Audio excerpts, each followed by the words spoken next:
Selamat datang di channel kami. Di sini kami akan membawa Anda menjelajahi cerita-cerita menarik dan penuh misteri dari berbagai penjuru dunia. Bersiaplah untuk merasakan ketegangan dan keajaiban dalam setiap kisah yang kami sajikan. Jangan lupa untuk like, komen, dan subscribe agar Anda tidak ketinggalan cerita seru lainnya. Mari kita mulai petualangan kita hari ini. Di sudut sebuah desa kecil yang dikelilingi hutan lebat, hidup seorang wanita bernama Bu Surti. Dengan senyumnya yang ramah dan tangan yang cekatan membuat kue, dia dikenal sebagai ibu yang penuh kasih bagi dua anaknya, Sari dan Anto. Namun, di balik kebahagiaan yang terlihat, tersembunyi kisah kelam yang siap menghantui kehidupan mereka. 2 tahun yang lalu, Bu Surti terjerumus ke dalam dunia pesugihan yang menggiurkan demi memenuhi kebutuhan hidup. Dalam keputusasaan,nya ia mengikatkan diri pada janji berbahaya dengan makhluk gaib yang memintanya melakukan hal-hal yang tak terbayangkan. Kini, setelah 2 tahun berlalu, kehidupan mereka seolah tenang, namun arwah-arwah yang ditinggalkan menunggu dengan dendam. Saat Bu Surti berusaha mengubah nasibnya dan melindungi anak-anaknya dari bayang-bayang masa lalu, datanglah sebuah ancaman yang mengubah segalanya. Apa yang akan terjadi ketika bayangan-bayangan itu kembali menghantuinya? Akankah dia mampu melindungi keluarganya, atau justru terjebak kembali dalam kutukan yang pernah dia pilih? Saksikanlah kisah menegangkan dan penuh teka-teki ini, yang akan menguji kekuatan hati dan keberanian Bu Surti dalam menghadapi kegelapan yang ingin mengambil semuanya darinya. Sebelum kita lanjutkan kisahnya, kami ingin mendengar dari kalian. Tulis di kolom komentar dari mana kalian berasal, dan kisah mistis apa yang pernah terjadi di sana, agar nanti bisa kita bahas di video-video selanjutnya.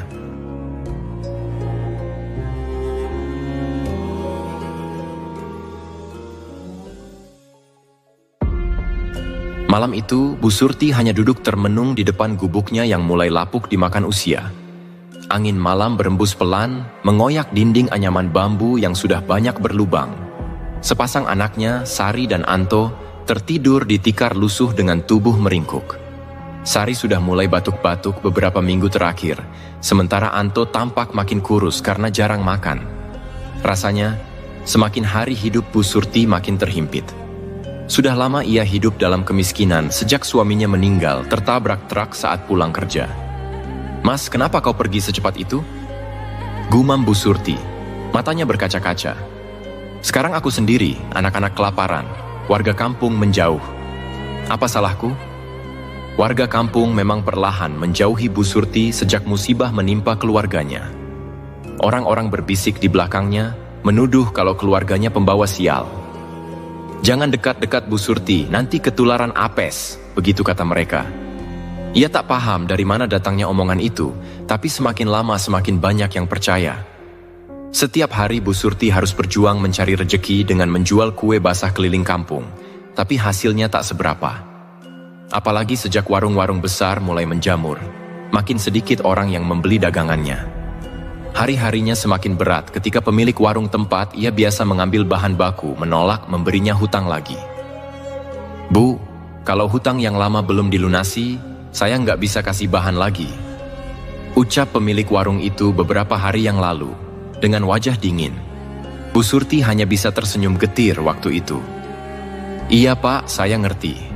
Terima kasih ya," balasnya pelan, meski hatinya menangis. Kehidupan Bu Surti seperti berjalan di atas duri. Setiap langkahnya membawa luka yang semakin lama semakin dalam.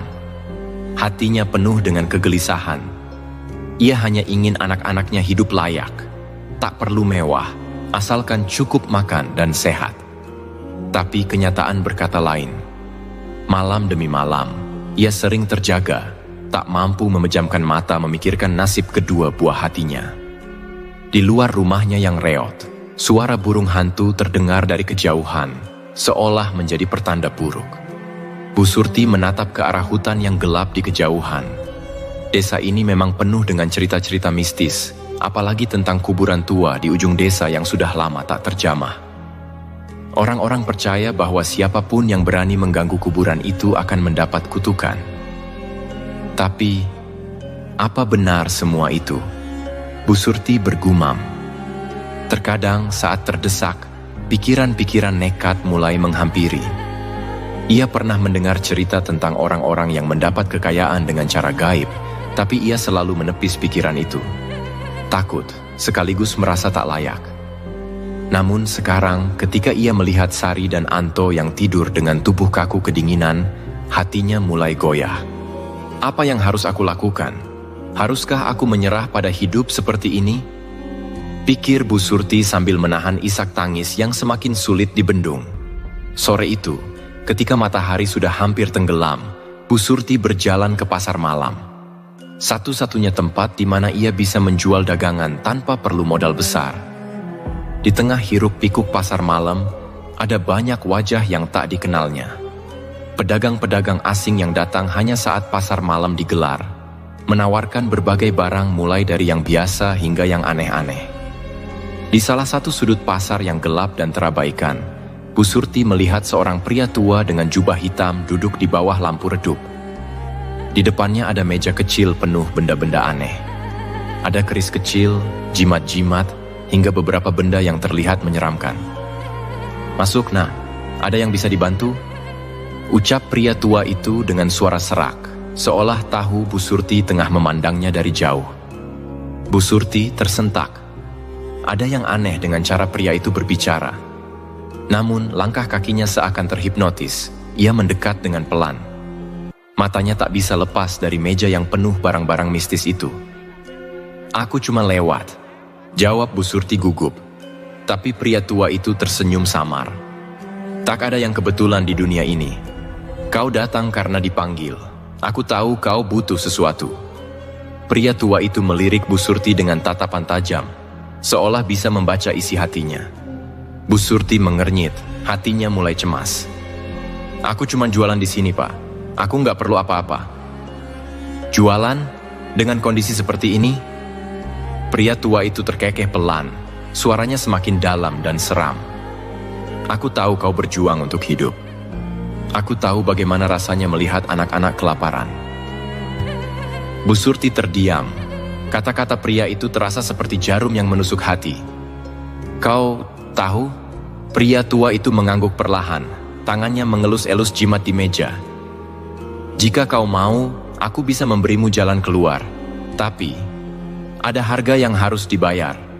Bu Surti menelan ludah, jantungnya berdegup kencang. Ia tahu, ini bukan tawaran biasa. "Apa maksudmu?" "Kain kafan," jawab pria itu dengan suara rendah. "Ada kuburan tua di ujung desa. Ambil kain kafan dari makam tertua di sana, dan hidupmu akan berubah." Malam itu setelah pulang dari pasar, kata-kata pria tua dengan jubah hitam terus menghantui pikiran Bu Surti. Kain kafan, kuburan tua, kekayaan. 3 kata itu berputar-putar di kepalanya, membuat hatinya semakin gundah. Sepanjang jalan pulang, ia tak bisa mengusir perasaan aneh yang seolah menyeretnya untuk mempertimbangkan tawaran itu lebih jauh. Sesampainya di rumah, ia mendapati kedua anaknya masih tertidur lelap. Wajah mereka tampak pucat, kulit mereka semakin terlihat tipis dan kurus. "Ya Allah, apa yang harus kulakukan?" Batinnya berbisik pilu. Ia duduk di pojok ruangan, bersandar di dinding bambu yang mulai lapuk. Malam itu terasa begitu panjang, dan ia hanya bisa memandangi kedua buah hatinya yang kian lemah. Esok paginya, Bu Surti berusaha melupakan apa yang terjadi semalam.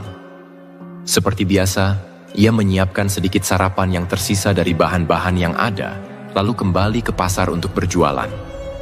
Namun, hari itu benar-benar tak berpihak padanya. Dagangannya sepi, tak ada yang membeli.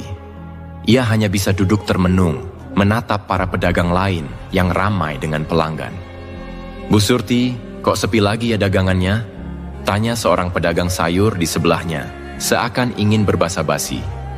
Namun, bagi Bu Surti, pertanyaan itu seperti garam yang ditaburkan ke luka hatinya.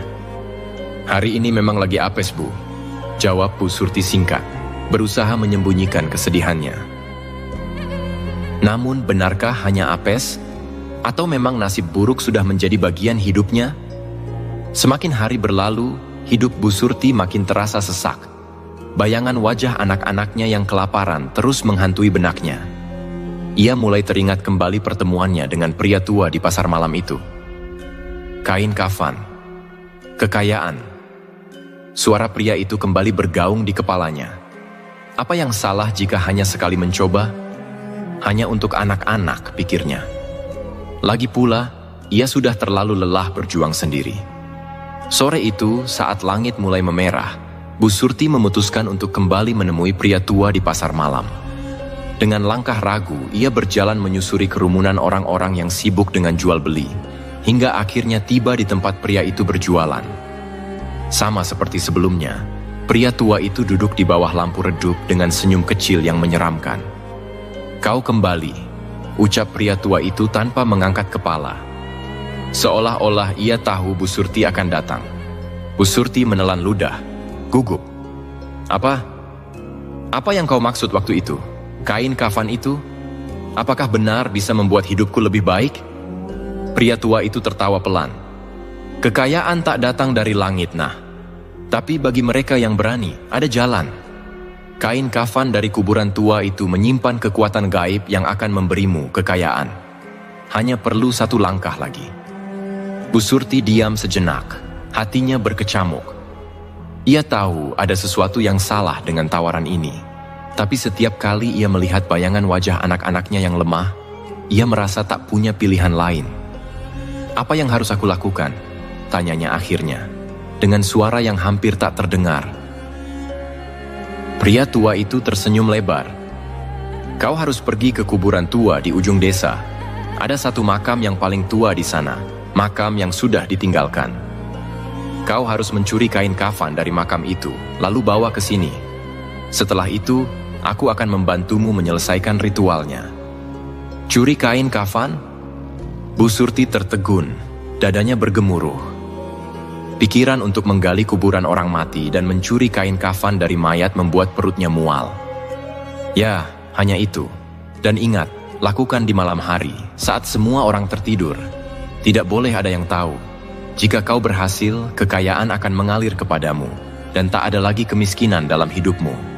Pria tua itu berkata dengan nada penuh keyakinan. "Dan jika aku gagal?" tanya Bu Surti.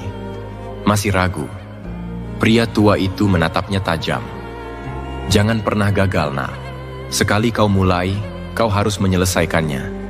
Jika tidak, arwah dari kuburan itu akan menuntut balasan yang lebih mengerikan dari sekadar kemiskinan." Kata-kata itu menancap kuat di hati Bu Surti. Ia pulang malam itu dengan pikiran kalut. Bagaimana mungkin ia bisa melakukan sesuatu yang begitu jahat?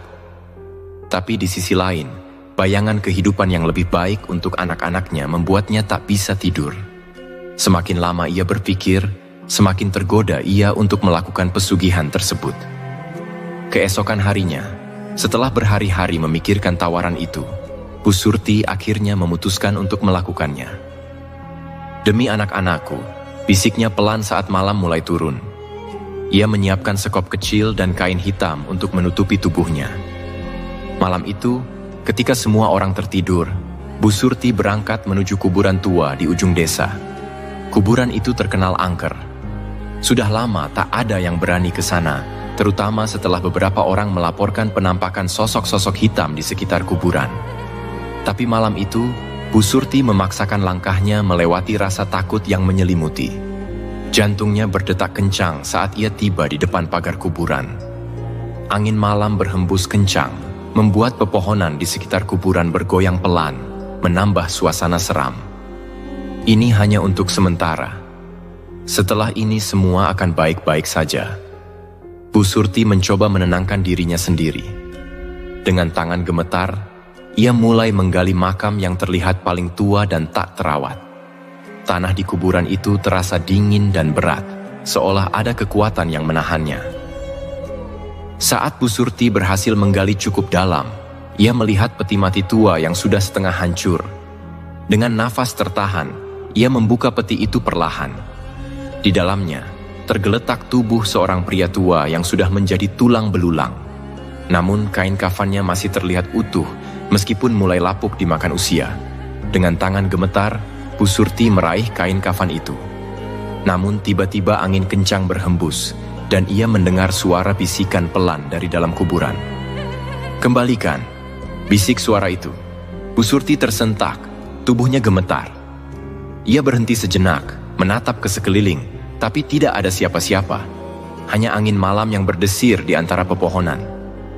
Dengan perasaan takut, Bu Surti cepat-cepat menarik kain kafan itu, melipatnya dengan tergesa-gesa, lalu segera pergi meninggalkan kuburan. Di sepanjang perjalanan pulang, suara bisikan itu terus terdengar di telinganya, semakin keras seiring langkah kakinya. Kembalikan, kembalikan. Namun, Bu Surti tak peduli. Ia terus berjalan cepat, berharap segera sampai di rumah dan mengakhiri semua ini. Bagaimanapun juga, ia telah mengambil langkah pertama dalam pesugihan ini. Dan kini, tak ada jalan untuk kembali.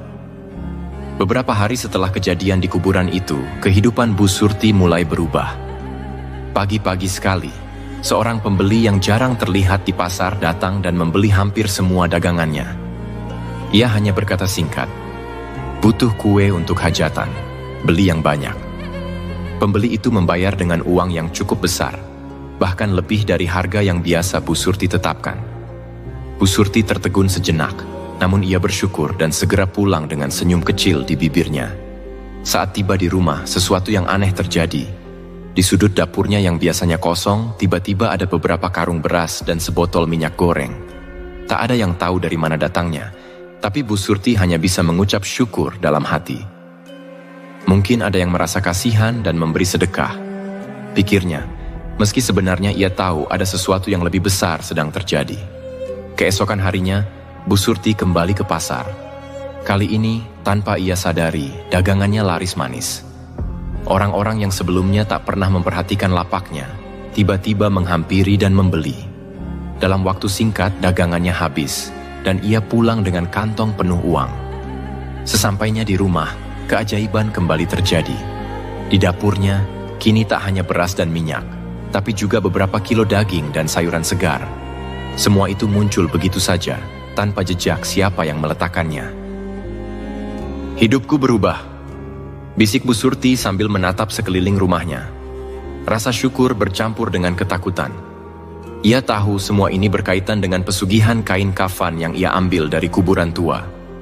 Meski awalnya ia merasa lega bisa memberikan kehidupan yang lebih layak untuk anak-anaknya, di balik itu ada perasaan tak nyaman yang mulai merayap ke dalam hatinya. Hari-hari berikutnya, kemakmuran Bu Surti terus bertambah. Ia mulai bisa membeli barang-barang yang sebelumnya hanya bisa diimpikan. Pakaian baru untuk anak-anaknya, perabotan rumah, bahkan ia mulai memperbaiki gubuknya yang reyot menjadi rumah sederhana tapi nyaman. Orang-orang kampung mulai memperhatikan perubahan itu, tapi tak ada yang bertanya. Mereka hanya berbisik-bisik, mengira Bu Surti mendapatkan rejeki dari warisan atau sedekah orang kaya. Namun, di balik semua itu, ada satu hal yang tak bisa hilang dari pikiran Bu Surti. Bisikan suara dari malam ia mencuri kain kafan. Setiap malam, ketika semua orang sudah tertidur, bisikan itu kembali terdengar di telinganya. "Kembalikan, kembalikan." Mula-mula, Bu Surti berusaha mengabaikannya. Ia berpikir mungkin hanya halusinasi karena kelelahan atau rasa bersalah. Tapi semakin lama, bisikan itu semakin keras. Bahkan saat ia sedang sendirian di rumah, suara itu terasa begitu nyata, seperti ada seseorang yang berdiri di belakangnya, membisikkan kata-kata penuh ancaman. Suatu malam saat ia terjaga karena tak bisa tidur, tiba-tiba terdengar suara ketukan di pintu rumahnya. Suara itu pelan, tapi jelas terdengar di tengah keheningan malam. Bu Surti mengernyitkan dahi, merasa aneh karena siapa yang akan bertamu pada jam selarut itu. Dengan hati-hati, ia melangkah ke arah pintu. "Siapa di sana?" tanyanya dengan suara sedikit gemetar. Tidak ada jawaban, hanya suara angin malam yang berhembus. Setelah beberapa detik, ketukan itu kembali terdengar, kali ini lebih keras. "Siapa?" Bu Surti bertanya lagi. Kini suaranya terdengar lebih tegas meski ada rasa takut yang menjalari tubuhnya. Ketika ia membuka pintu, tak ada siapa-siapa. Hanya kegelapan malam dan suara daun-daun yang bergesekan di terpa angin. Bu Surti menggelengkan kepala, merasa dirinya mungkin hanya berhalusinasi. Tapi saat ia akan menutup pintu, Matanya menangkap sesuatu di ujung jalan kecil menuju kuburan tua. Sosok bayangan hitam berdiri tak bergerak, menatap ke arahnya. Sosok itu terlalu jauh untuk dilihat dengan jelas, namun aura dingin yang memancar dari sana membuat jantung Bu Surti berdegup kencang. Dengan cepat ia menutup pintu dan menguncinya rapat-rapat. Keringat dingin mengalir di dahinya, meskipun udara malam terasa dingin. Ia kembali ke tempat tidur, berusaha meyakinkan diri bahwa itu hanya bayangan. Namun rasa takut itu tak kunjung hilang. Hari-hari berikutnya, kejadian aneh semakin sering terjadi. Suara-suara langkah kaki terdengar di luar rumah saat malam tiba, dan kadang-kadang terdengar bisikan samar yang memanggil namanya. Anak-anaknya juga mulai merasakan keanehan. Sari beberapa kali terbangun tengah malam karena mimpi buruk tentang sosok hitam yang mengejarnya. Sementara Anto mulai sering merasa ada yang mengawasi mereka di dalam rumah. "Mama, aku takut," kata Sari suatu malam, memeluk Bu Surti erat-erat. Bu Surti menatap anaknya dengan wajah tegang. Ia tahu apa yang terjadi ini bukan kebetulan. Semua ini adalah akibat dari pesugihan yang telah ia lakukan. Tapi apa yang bisa ia perbuat sekarang? Ia sudah terlanjur mengambil kain kafan itu, dan pria tua di pasar sudah mengingatkannya. Jika sudah memulai, tidak ada jalan untuk mundur. Suatu malam, saat bisikan itu semakin keras, Bu Surti memutuskan untuk kembali menemui pria tua di pasar malam. Ia ingin mencari jawaban, atau setidaknya mencari cara untuk menghentikan semua ini. Ketika ia tiba di pasar, suasana di sana terasa lebih gelap dan suram daripada biasanya. Pria tua itu masih duduk di tempatnya, dengan senyum kecil yang sama menyeramkannya seperti sebelumnya. "Kau datang lagi," ucap pria tua itu dengan nada datar, seolah sudah menunggu kedatangan Bu Surti. "Apa yang sebenarnya terjadi? Kenapa bisikan itu terus menghantuiku? Kenapa ada sosok yang mengikuti kami?" tanya Bu Surti dengan nada cemas. Pria tua itu menatap Bu Surti dengan pandangan tajam. "Kau telah mengambil sesuatu dari alam mereka. Kau berhutang, dan sekarang mereka menuntut balasan." "Balasan? Tapi aku sudah melakukan semua yang kau katakan," protes Bu Surti. "Ya, kau mendapatkan kekayaan, tapi setiap kekayaan yang datang dari dunia lain selalu menuntut sesuatu sebagai gantinya. Mereka ingin sesuatu yang lebih dari sekadar kain kafan itu." Bu Surti terdiam, jantungnya berdegup kencang. Apa yang mereka inginkan? Pria tua itu tersenyum tipis, seolah menikmati penderitaan Bu Surti. "Itu yang harus kau cari tahu sendiri. Tapi ingat, tak ada jalan untuk mundur. Mereka sudah menuntut, dan jika kau tak memberikan apa yang mereka inginkan, mereka akan terus mengejarmu." Bu Surti pulang malam itu dengan hati yang semakin berat. Ia tahu hidupnya kini terjerat dalam lingkaran gaib yang tak bisa dihindari. Kemakmuran yang ia dapatkan ternyata datang dengan harga yang terlalu tinggi. Sejak malam pertemuannya kembali dengan pria tua di pasar, Bu Surti merasa ada sesuatu yang berubah dalam hidupnya. Bukan hanya soal harta dan kemakmuran yang kini mengalir deras, tetapi juga kehadiran yang semakin kuat dari sesuatu yang tidak terlihat. Kehadiran itu, yang awalnya hanya berupa bisikan samar di tengah malam, kini mulai terasa nyata dan semakin mengerikan. Setiap malam, ketika anak-anaknya sudah terlelap, Bu Surti mendengar suara langkah kaki di depan pintu. Terkadang, ada ketukan lembut, tetapi di lain waktu, suara-suara itu seperti mengelilingi rumah, berbisik, memanggil namanya. "Surti, kembalikan." Bu Surti semakin merasa terjepit. Ia tahu arwah dari kain kafan yang ia ambil itu sedang menuntut sesuatu. Tapi ia tak tahu apa yang mereka inginkan. Dalam kebingungannya, ia memutuskan untuk mencari petunjuk lebih lanjut. Mungkin ada jalan keluar yang bisa ditempuh, pikirnya. Suatu hari, Bu Surti pergi ke dukun di desa sebelah yang terkenal bisa berkomunikasi dengan makhluk halus. Nama dukun itu Pak Wiryo, seorang pria paruhbaya yang konon bisa mengusir roh jahat atau membantu mereka yang tersesat dalam masalah gaib. "Pak Wiryo, tolong bantu saya," ucap Bu Surti dengan suara gemetar ketika tiba di rumah dukun tersebut. Pak Wiryo mengamati Bu Surti dengan tatapan dingin. "Ada yang kau sembunyikan, Bu Surti? Hawa di sekitarmu sangat gelap. Ada sesuatu yang mengikutimu. Sesuatu yang sudah lama mati. Bu Surti tersentak. Saya melakukan sesuatu yang salah. Ia mulai bercerita tentang pesugihan, tentang kain kafan, dan tentang bisikan yang terus menghantuinya. Ia berharap Pak Wiryo bisa memberikan solusi untuk menghentikan semua ini. Pak Wiryo mengangguk pelan, mendengarkan tanpa memotong pembicaraan. Setelah Bu Surti selesai, ia menatap Bu Surti dengan pandangan serius. Ini bukan urusan kecil, Bu Surti. Kau telah mengambil sesuatu yang bukan milikmu dan sekarang mereka menuntut balasan. Tidak hanya sekadar kekayaan yang mereka tawarkan, tapi juga nyawa. Nyawa? Bu Surti merasa darahnya seakan berhenti mengalir. Ya, jawab Pak Wiryo tegas. Mereka menginginkan nyawa sebagai pengganti.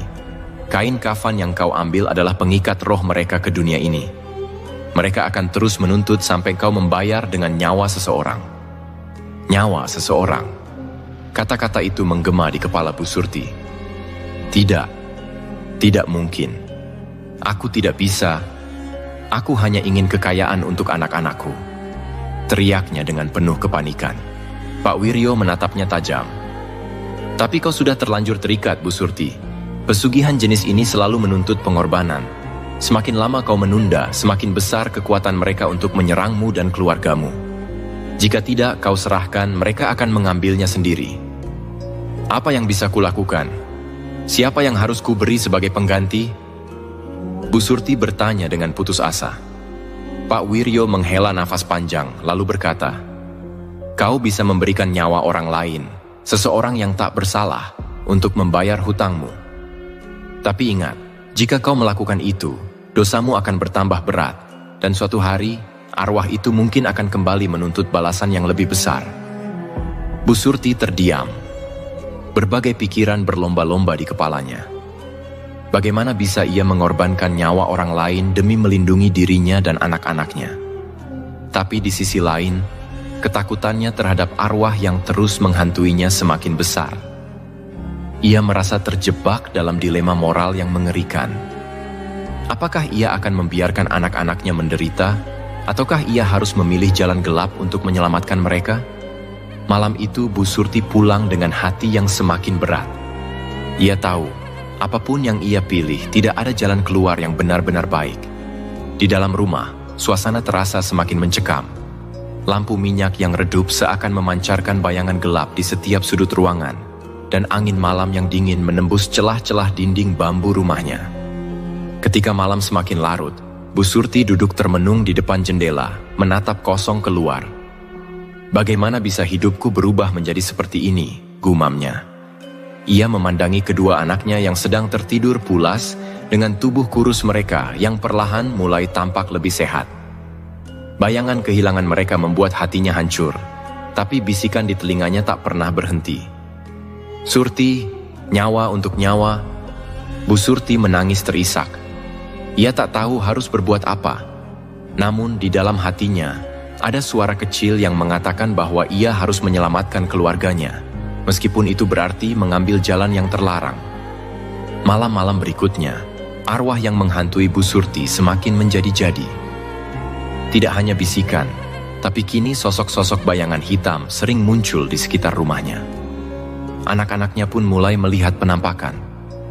Anto pernah bercerita bahwa ada seorang kakek tua yang berdiri di sudut ruangan pada tengah malam, menatap ke arah mereka tanpa berkata-kata. "Mama, aku takut," kata Anto suatu malam, suaranya bergetar ketakutan. Kakek itu, dia terus melihatku.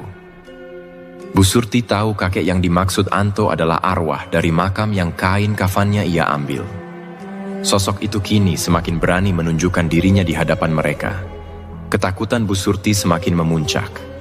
Akhirnya, dengan perasaan terpaksa dan penuh ketakutan, Bu Surti memutuskan untuk mengikuti saran Pak Wiryo. Ia tahu bahwa ia harus segera menyelesaikan semuanya, sebelum arwah itu mengambil nyawa dari orang-orang yang ia cintai. Di suatu malam yang mencekam, Bu Surti mempersiapkan segala sesuatu untuk ritual terakhir. Ia akan pergi ke sebuah tempat yang sunyi di hutan, di mana ia akan melakukan pengorbanan. Dengan tangan gemetar, ia menyiapkan sesajen yang diminta Pak Wiryo. bunga 7 rupa, ayam hitam, dan minyak wangi. Tapi saat ia berdiri di depan rumah, bersiap pergi, tiba-tiba terdengar suara keras dari dalam rumahnya. Sari terbangun dari tidurnya, menjerit ketakutan. Anto menangis keras, mengatakan bahwa sosok hitam itu sekarang ada di dalam kamar mereka. Bu Surti tak punya waktu lagi. Arwah itu semakin mendekat, dan ia tahu mereka siap menuntut balas. Tapi kali ini, mereka tidak lagi hanya ingin nyawa orang asing. Mereka menginginkan sesuatu yang lebih dekat, lebih personal. Nyawa seseorang yang ia cintai. Bu Surti kini terjebak dalam pilihan yang lebih mengerikan. Apakah ia akan menyerahkan nyawa orang lain? Ataukah ia akan mengorbankan dirinya sendiri untuk menyelamatkan anak-anaknya? Suasana di dalam rumah Bu Surti semakin mencekam. Hantu-hantu yang dulunya hanya berupa bisikan kini menjelma menjadi sosok-sosok menyeramkan, melayang-layang di sekitar anak-anaknya. Sari dan Anto berlari memeluk ibunya, gemetar ketakutan. "Mama, kita mau kemana?" tanya Sari dengan suara bergetar. "Diam, jangan takut," jawab Bu Surti, berusaha menenangkan anak-anaknya meskipun hatinya sendiri dipenuhi oleh ketakutan. Ia tahu bahwa ia tidak bisa lagi lari dari kenyataan. Arwah yang ia ambil itu kini mengancam bukan hanya nyawanya, tetapi juga nyawa anak-anaknya. Jika ia tidak mengambil keputusan dalam waktu dekat, bisa jadi mereka semua akan menjadi korbannya. Malam itu Bu Surti berdiri di depan jendela, melihat keluar ke arah hutan yang gelap. Ia ingat kata-kata Pak Wiryo tentang pengorbanan dan ritual yang harus dilakukan untuk menenangkan arwah yang terikat pada kain kafan yang ia ambil. Di dalam hatinya ada keraguan besar. Apakah dia benar-benar bisa mengorbankan nyawa orang lain? Atau lebih baik dirinya sendiri? Mendadak, suara berat terdengar, membuat jantung Bu Surti berdegup kencang. "Surti, saatnya bayar hutang," bisik suara yang familiar, suara kakek tua itu. "Mama, ada kakek lagi," teriak Anto. "Dia ada di luar." Mendengar itu, Bu Surti semakin panik. Ia tahu bahwa waktu semakin mendesak. Dengan keteguhan hati yang baru, ia memutuskan untuk tidak membawa anak-anaknya ke dalam rencana gila ini. Bu Surti tidak ingin Sari dan Anto terjebak dalam kesalahan yang sama. Ia harus melindungi mereka dengan cara apapun. "Anak-anak, tunggu di dalam!" teriaknya, dan dengan penuh keberanian, ia berlari ke arah pintu. "Aku akan pergi menyelesaikan ini." "Apa yang Mama lakukan? Jangan pergi." Sari berusaha menarik tangan ibunya. "Tidak, kalian harus aman di sini," kata Bu Surti menepis tangan Sari dengan lembut. "Tunggu aku ya, Mama akan kembali." Bu Surti berlari ke arah hutan, membiarkan suara tangisan anak-anaknya menjadi semakin jauh. Dalam benaknya, dia tahu ini adalah pilihan terburuk, tetapi dia tidak bisa membiarkan mereka terjebak dalam pesugihan yang penuh kutukan ini. Saat ia sampai di hutan, kegelapan mengelilinginya. Suara serangga dan angin malam berbisik pelan, tetapi di dalam hatinya, rasa takutnya semakin membesar. Dia telah mempersiapkan sesaji sesuai petunjuk Pak Wiryo, bunga 7 rupa, ayam hitam, dan minyak wangi. Ia merasa tidak berdaya, tetapi ia tahu ini adalah langkah terakhir. Bu Surti mencari tempat yang sepi dan gelap, jauh dari pandangan orang lain. Ia menemukan sebuah batu besar di tengah hutan, yang menjadi lokasi ritual. Dengan cepat, ia menata sesaji di atas batu tersebut. Setelah selesai, ia duduk bersila, berusaha menenangkan pikiran. "Mari kita selesaikan ini," bisiknya. "Aku bersedia mengorbankan diriku untuk menghentikan semua ini. Ambil aku sebagai gantinya." Tiba-tiba, angin bertiup kencang, menggoyangkan pohon-pohon di sekitarnya. Bu Surti merasa ada yang mendekat. Sesosok bayangan hitam muncul dari kegelapan. Sosok kakek yang mengerikan. Wajahnya dipenuhi keriput dan mata yang tajam menatap Bu Surti dengan penuh kemarahan. "Kenapa kau datang, Surti?" Suara kakek itu menggema, membuat jantungnya berdegup lebih cepat. "Kau berani mengorbankan nyawa sendiri? Atau kau ingin menggantikan orang lain?" "Aku bersedia mengorbankan diriku," teriak Bu Surti, suaranya penuh keteguhan. "Tapi jangan ambil nyawa anak-anakku, mereka tidak bersalah." "Anak-anakmu adalah harapanmu, Surti. Mereka bisa menjadi pilihan. Jika kau mengorbankan mereka, kau bisa selamat dan mendapatkan kekayaan yang lebih besar. Pilihlah, jawab kakek itu dengan suara mengerikan. Air mata Bu Surti mengalir. Tidak, aku tidak akan mengorbankan mereka. Kematian bukanlah solusi. Jika ada yang harus mati, itu adalah aku. Begitu mudahnya kau membuat keputusan, Kakek itu tertawa sinis. Kau tidak tahu betapa berbahayanya keputusan itu. Arwah-arwah ini tidak akan membiarkanmu pergi tanpa membayar hutang. Mereka menginginkan lebih dari sekadar jiwa. Mereka menginginkan kekuatan. Dan untuk itu, kau harus mengambil nyawa lain. Dengan ketegangan yang semakin meningkat, Bu Surti menjerit. Tidak, aku tidak akan membiarkan mereka mengambil siapapun dari keluargaku.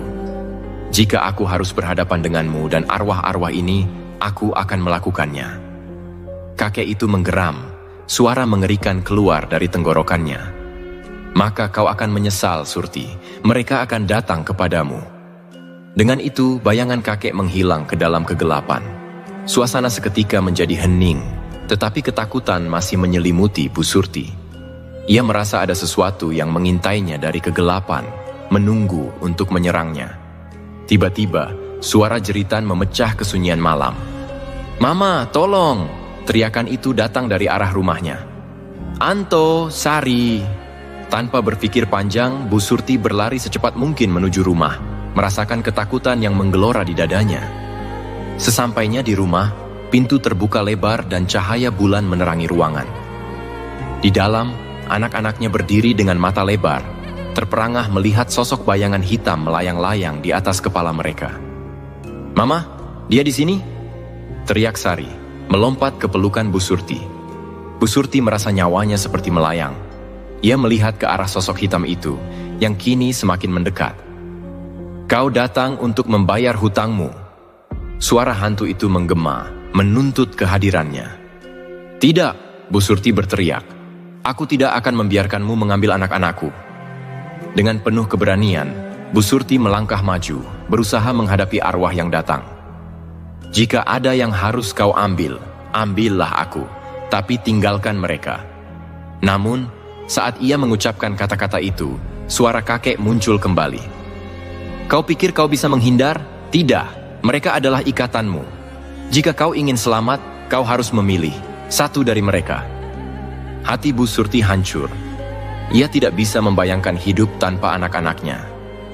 "Berhenti, jangan sentuh mereka," teriaknya dengan penuh harapan, meskipun rasa takut membakar hatinya. Tiba-tiba, teriakan hantu itu menggema, dan angin kencang berputar-putar di ruangan. Suasana menjadi semakin mengerikan, dan semua benda di sekitar rumah mulai bergetar. "Pilih, Surti, pilihlah!" Bu Surti terjebak dalam rasa putus asa. Dalam detik-detik terakhir, dia merasakan sepertinya semua harapan hilang. Tetapi kemudian, ia teringat semua perjuangannya. Bagaimana dia berjuang untuk mendapatkan kehidupan yang lebih baik untuk anak-anaknya. Ia tidak bisa menyerah begitu saja. Dengan suara penuh keberanian, Bu Surti berseru, "Jika ada satu jiwa yang harus pergi, ambillah aku. Tapi jangan biarkan anak-anakku merasakan akibat dari perbuatanku." Seketika, kegelapan seolah bergetar. Suara kakek itu melontarkan tawa mengerikan. "Kau berani, Surti, tapi kau harus siap dengan konsekuensinya." Semua menjadi gelap, dan Bu Surti merasakan tubuhnya seperti ditarik ke suatu tempat. Dia merasa kakinya tidak lagi menyentuh tanah. Dalam kegelapan itu, dia berdoa, "Ya Allah, selamatkan anak-anakku. Ampuni aku atas semua kesalahanku." Dengan harapan yang tersisa, Bu Surti merasakan seolah dia ditarik kembali, seperti terbangun dari mimpi buruk. Ketika cahaya mulai menerangi, ia menemukan dirinya di tengah ruangan, dikelilingi oleh Sari dan Anto yang tampak bingung, tetapi tidak terluka. "Mama, kami takut." Sari memeluknya erat. "Semua baik-baik saja sekarang. Mama janji akan melindungi kalian," jawab Bu Surti sambil menghapus air mata. Seketika, semua suara hantu itu menghilang, meninggalkan mereka dalam ketenangan. Bu Surti tahu, meski tantangan belum berakhir, ia akan berjuang untuk memastikan keluarganya aman. Tapi kesepian malam itu menyimpan janji akan datangnya tantangan baru. dan Bu Surti bersiap menghadapi semua yang akan datang. Kebahagiaan dan ketenangan yang lebih berharga. Ketika mereka berbicara, Bu Surti bisa merasakan cinta dan kekuatan dalam keluarga mereka. Setiap pagi, Bu Surti mulai menjual makanan di pasar untuk mendapatkan uang. Dia menjual kue-kue dan makanan ringan yang dibuatnya sendiri. Banyak orang yang menyukainya, dan seiring waktu, bisnis kecilnya mulai berkembang. Anak-anaknya juga ikut membantu menjual dagangannya, dan mereka menikmati waktu bersama. Mereka juga menghabiskan waktu untuk belajar bersama, membuat mereka lebih dekat. Dalam setiap tawa dan candaan, mereka semakin kuat sebagai keluarga. Meskipun kehidupan sehari-hari mereka tidak selalu mudah, mereka memiliki harapan untuk masa depan. Bu Surti tahu bahwa jalan hidup mereka ke depan mungkin masih akan diwarnai dengan tantangan, tetapi mereka akan menghadapi semuanya bersama-sama. Suatu malam, saat mereka berkumpul di bawah sinar bulan, Bu Surti menceritakan kepada anak-anaknya tentang pengalaman mereka dengan pesugihan. Dia ingin mereka belajar dari kesalahan masa lalu dan menjadikannya pelajaran hidup. Jika ada sesuatu yang menggiurkan dan terlihat terlalu baik untuk jadi kenyataan, kita harus berhati-hati. Jangan terjebak dalam godaan, kata Bu Surti dengan serius. Sari dan Anto mendengarkan dengan penuh perhatian. Kita akan ingat, Mama. Kita tidak akan pernah mengulangi kesalahan itu, jawab Sari dengan mantap. Dengan semangat yang baru, Bu Surti dan anak-anaknya bertekad untuk membangun masa depan yang lebih baik. Mereka memahami bahwa kekayaan sejati berasal dari kebersamaan dan cinta dalam keluarga. Pesugihan telah menjadi bagian dari masa lalu yang kelam, dan kini mereka siap melangkah ke arah yang lebih cerah. Bulan demi bulan berlalu, kehidupan Bu Surti dan anak-anaknya terus berubah. Usaha yang mereka jalani mulai menunjukkan hasil. Dengan kerja keras, mereka bisa membeli bahan baku yang lebih baik untuk dijual, dan semakin banyak pelanggan yang datang. Namun, meskipun hidup mereka semakin baik, ada satu hal yang tidak bisa Bu Surti lupakan. Pengalaman pahit dengan pesugihan. Ia tahu, bahkan ketika hidup tampak normal, mereka tidak boleh lengah. Suatu malam, saat mereka selesai berjualan, Bu Surti merasakan sesuatu yang aneh. Saat itu, dia dan anak-anaknya sedang duduk di teras, menikmati suasana malam yang tenang. "Mah, kenapa Mama terlihat gelisah?" tanya Anto, memperhatikan raut wajah ibunya. "Aku hanya merasa ada yang mengawasi kita," jawab Bu Surti, mencoba menyembunyikan kekhawatirannya. Sari dan Anto saling berpandangan, ketakutan menyelinap di mata mereka. "Kita tidak harus takut lagi kan, Ma? Kita sudah bebas dari pesugihan," ujar Sari, berusaha meyakinkan. "Benar, Nak. Kita tidak boleh membiarkan ketakutan menguasai kita," Bu Surti menjawab sambil menepuk tangan anaknya. Namun hatinya tidak sepenuhnya yakin. Keesokan harinya saat Bu Surti membuka dagangan, ia melihat seorang wanita tua datang menghampirinya. Wanita itu tampak misterius, dengan tatapan tajam dan raut wajah penuh tanda tanya. "Apakah kau Surti?" tanyanya tanpa basa-basi. "Iya, saya Surti. Ada yang bisa saya bantu?" jawab Bu Surti, merasa sedikit cemas. "Aku tahu tentang pesugihan yang kau lakukan. Kau sudah terlepas dari kutukan, tetapi mereka tidak akan membiarkanmu pergi begitu saja," ucap wanita itu. Suaranya bergetar. Bu Surti terkejut mendengar kata-kata wanita itu. "Apa maksudmu? Aku sudah melakukan ritual pemutus." Wanita itu menggelengkan kepala. "Ritual itu memang memutus ikatan, tetapi jiwa-jiwa yang kau abaikan tetap menghantuimu. Mereka tidak akan pergi tanpa pertempuran. Kau harus siap." Dengan ketakutan di dalam hatinya, Bu Surti mendengarkan penjelasan wanita tua itu. Ia tahu, meskipun ia berusaha untuk melupakan masa lalunya, masa lalu itu tidak akan pernah benar-benar hilang. Jika mereka datang mencarimu, hadapilah dengan keberanian. Ingat, kau tidak sendiri. Anakku, bersiaplah untuk menghadapi apa yang akan datang, pesan wanita tua itu, sebelum menghilang ke dalam kerumunan. Bu Surti kembali ke rumah, memikirkan kata-kata wanita tua itu. Ia harus siap menghadapi konsekuensi dari keputusannya. Ia tidak bisa membiarkan ketakutan merusak kehidupan mereka lagi. Bersama anak-anaknya, Bu Surti membuat rencana untuk menghadapi kemungkinan ancaman. Mereka akan bersatu sebagai keluarga, saling mendukung dan melindungi satu sama lain.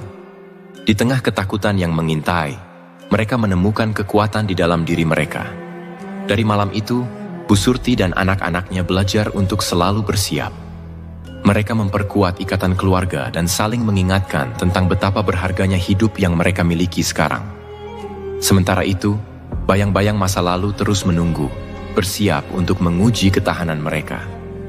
Malam demi malam berlalu, tetapi ketenangan yang Bu Surti dan anak-anaknya rasakan tak sepenuhnya bisa menutupi rasa waspada. Di dalam hati mereka, ketakutan akan kembalinya arwah-arwah yang terputus belum sepenuhnya sirna.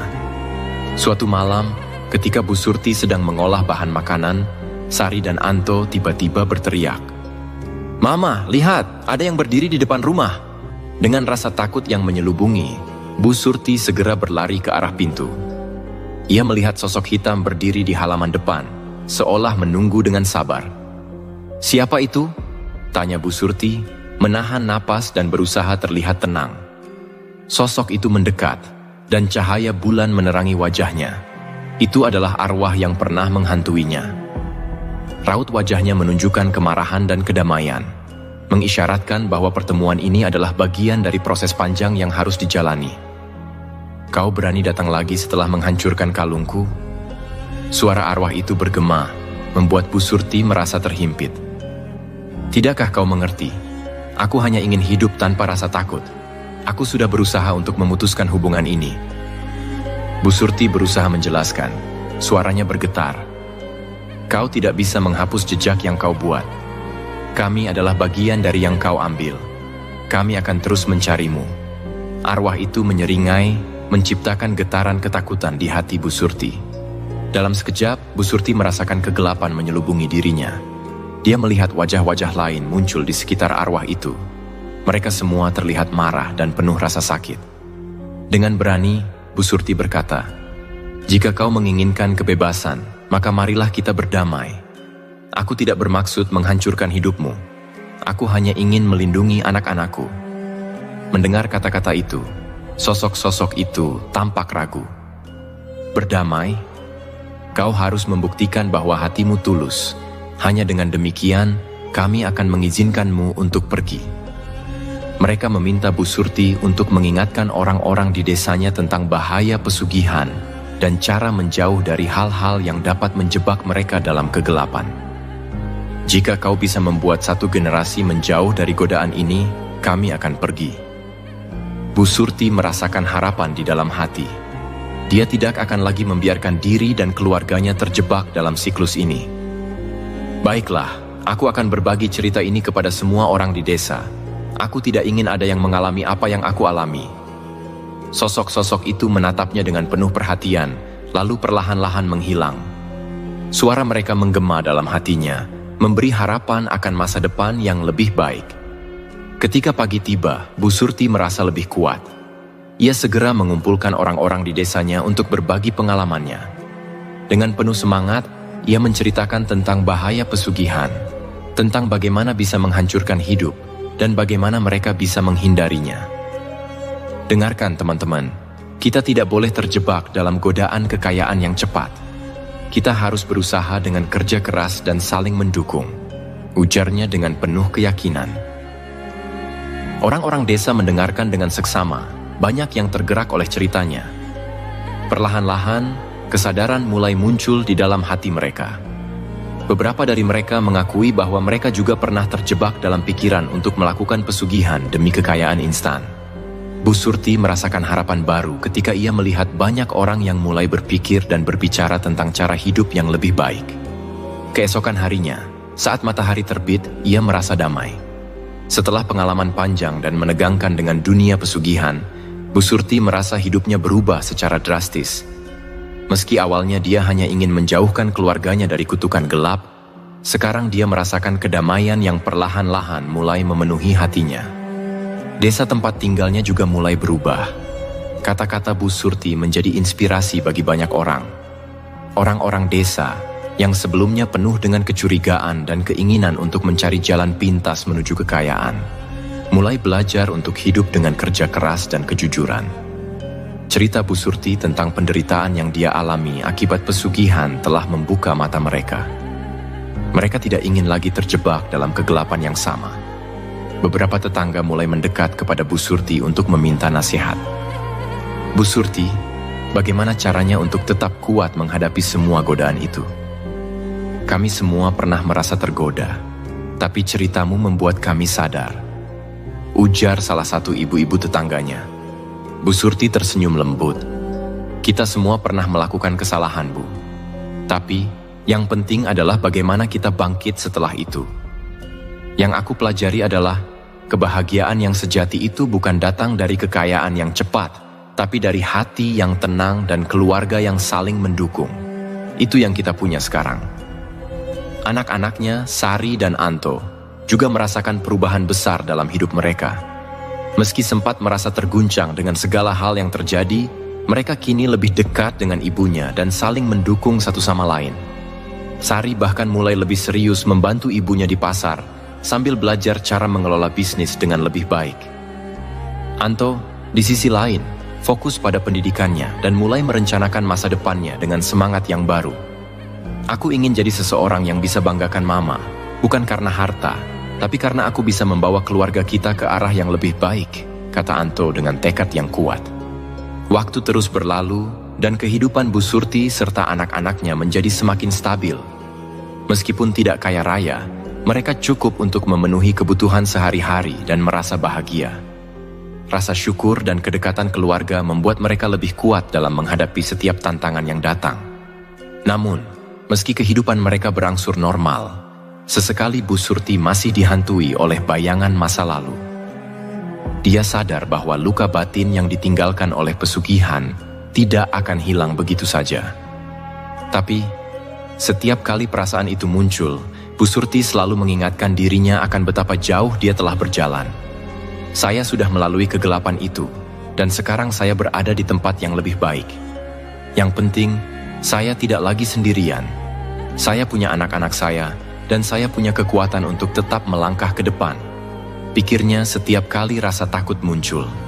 Malam itu, saat mereka berkumpul di ruang tamu, Sari tiba-tiba berkata, "Mama, kita sudah melalui banyak hal, tapi sekarang kita bisa tersenyum lagi. Terima kasih, Ma, karena selalu kuat untuk kami." Bu Surti memandang anak-anaknya dengan penuh cinta. Kita semua kuat karena kita selalu bersama. Tidak ada yang bisa menghancurkan kita kalau kita tetap saling mendukung. Mereka duduk bersama di bawah sinar bulan, menikmati kebersamaan tanpa rasa takut. Masa lalu mungkin masih membayangi mereka sesekali, tetapi kini Bu Surti dan anak-anaknya tahu bahwa selama mereka berpegang pada cinta dan kejujuran, mereka bisa menghadapi apapun yang akan datang. Di desa, orang-orang semakin mengenal Bu Surti sebagai sosok yang telah berubah dari korban pesugihan menjadi pahlawan keluarga. Banyak yang mulai menyadari bahwa tidak ada jalan pintas menuju kebahagiaan yang sejati. Mereka belajar untuk menghargai apa yang mereka miliki dan tidak lagi tergoda oleh janji kekayaan instan yang berbahaya. Kisah Bu Surti dan anak-anaknya menjadi inspirasi bagi banyak orang di desa itu. Mereka yang pernah berpikir untuk mencoba jalan pesugihan mulai mempertimbangkan ulang keputusan mereka. Bu Surti menjadi bukti nyata bahwa kekayaan yang diperoleh dengan cara yang tidak benar hanya membawa penderitaan. Akhirnya, kehidupan yang dijalani dengan jujur dan penuh cinta adalah yang paling berharga. Di akhir perjalanan hidupnya, Bu Surti merasa bahwa meskipun dia pernah melakukan kesalahan besar, dia telah belajar banyak dan menemukan kekuatan sejati di dalam dirinya. Dengan anak-anaknya yang selalu mendukung dan desa yang berubah menjadi tempat yang lebih baik, dia siap melangkah maju menuju kehidupan yang lebih cerah. Kesimpulan dari kisah Bu Surti ini adalah bahwa hidup menawarkan banyak godaan, termasuk janji kekayaan instan yang datang melalui jalan gelap seperti pesugihan. Namun, dari pengalaman Bu Surti, kita belajar bahwa tidak ada yang lebih berharga daripada cinta dan kebersamaan keluarga. Harta yang didapat dengan cara yang salah hanya membawa penderitaan, dan bayang-bayang masa lalu akan selalu menghantui. Kita harus selalu ingat bahwa kebahagiaan sejati tidak datang dari kekayaan material, melainkan dari usaha yang jujur, kerja keras, dan hati yang bersih. Kisah ini mengajarkan kita untuk tidak terjebak dalam godaan yang tampak indah di luar, tetapi berbahaya di dalam. Tetaplah bersyukur dengan apa yang kita miliki, dan percayalah bahwa cinta dan kebaikan akan membawa kita ke kehidupan yang lebih damai dan penuh berkah. Ingat, godaan mungkin datang, tetapi pilihan ada di tangan kita untuk tetap berada di jalan yang benar. Terima kasih telah menyaksikan kisah ini di channel kami. Jangan lupa untuk like, subscribe, dan nyalakan lonceng notifikasi agar Anda tidak ketinggalan cerita-cerita menarik lainnya. Sampai jumpa di cerita berikutnya, dan tetaplah bijak dalam setiap langkah hidup Anda.